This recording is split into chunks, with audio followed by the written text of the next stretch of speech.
Plastique, papier, carton, métal ou verre, plusieurs contenants et emballages prennent depuis près de 30 ans le chemin des centres de tri.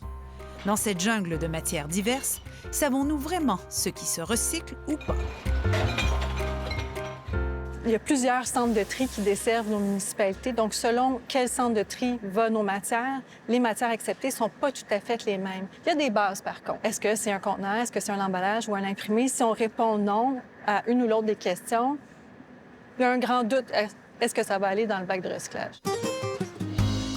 Les papiers ou cartons sont les matières facilement identifiables. Un papier ordinaire, un papier imprimé, un circulaire, un papier journal, tous ces papiers-là, facilement, on met dans notre bac de récupération. Ensuite, tous les contenants de verre sont récupérables.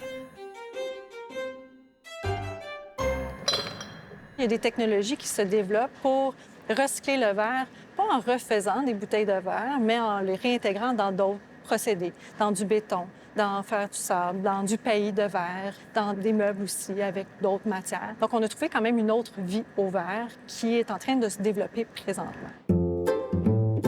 Du côté des métaux, c'est simple. Tout contenant se recycle. Les conserves, les canettes en aluminium, consignées ou pas, puis les assiettes ou même le papier d'aluminium qu'on essaie de regrouper le plus possible. Du côté plastique, il faut se fier au numéro dans le ruban de Mobius sur l'emballage. De 1 à 5 et le 7, pas de problème, ça se recycle. Ce sont les bouteilles d'eau, par exemple, ou les contenants de savon à vaisselle ou à lessive. Le plastique numéro 6, toutes les barquettes en styromousse ou tout le polystyrène ne sont pas encore traités à grande échelle dans les centres de recyclage. Il y a plusieurs technologies, il y a plusieurs entreprises qui veulent aller vers ça pour pouvoir reprendre la matière et la recycler, mais c'est long à développer. On recycle uniquement 18 % du polystyrène au Québec, loin derrière l'Ontario et la Colombie-Britannique, qui le récupèrent à près de 95 % et la Nouvelle-Écosse à 100 %.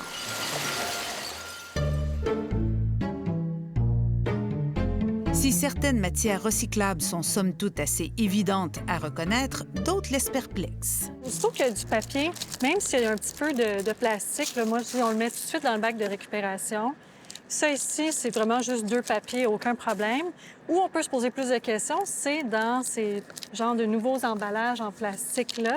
Ceux-là, ils vont pas au recyclage. Donc, lui, on va le mettre à la poubelle. La même chose pour lui, qui a une portion en plastique, une portion en aluminium, plusieurs matières ensemble, il va à la poubelle. Dans les cartons, mais c'est simple. Les cartons, ce qu'il faut faire attention, c'est justement une boîte de biscuits. Il faut retirer, si jamais, soit qu'il y a le petit plateau de biscuits ou des fois, il y a un sac aussi, il faut le retirer pour s'assurer que le carton est recyclé et s'assurer que la barquette, elle a le bon numéro. Ici, c'est numéro 1. On le met aussi au recyclage. Tetra Pak, recyclage, tout ensemble comme ça. Ici, on a plusieurs matières. Là. Oui, c'est ça. Là, le problème dans celui-ci, c'est qu'il y a plusieurs matières. Je dirais à la limite, le bouchon est recyclable parce qu'il y a même un numéro dessus. L'aluminium, on pourrait le mettre au recyclage, mais le reste de la bouteille va aller à la poubelle. Parmi les sacs de plastique, on en retrouve de toutes sortes et on se demande souvent quoi faire avec. Un truc simple. Si ça s'étire, on recycle. Sinon, on jette. Malheureusement, vos sacs de céréales bio, de croustilles ou de nourriture pour animaux, en plastique, à la poubelle. Les sacs ou pellicules qui s'étirent, on en fait un sac de sacs. Pourquoi les sacs dans les sacs? Centre de tri, ça va vite, c'est des chaînes, c'est des convoyeurs. Si on laisse nos sacs libres, ils vont juste se prendre dans les différents convoyeurs, ils ne se retrouveront pas recyclés. En faisant un sac de sacs, il va vraiment suivre la chaîne, il pourra être retiré et faire un ballot de sac. Le saran wrap, là, Le saran wrap ça va aussi, ça peut pellicule y aller, plastique. pellicule, on peut tout mettre ça. Mais si la collecte sélective vous semble contraignante, les résultats sont concluants. Le taux de récupération dépasse maintenant les 60 % de matières recyclables.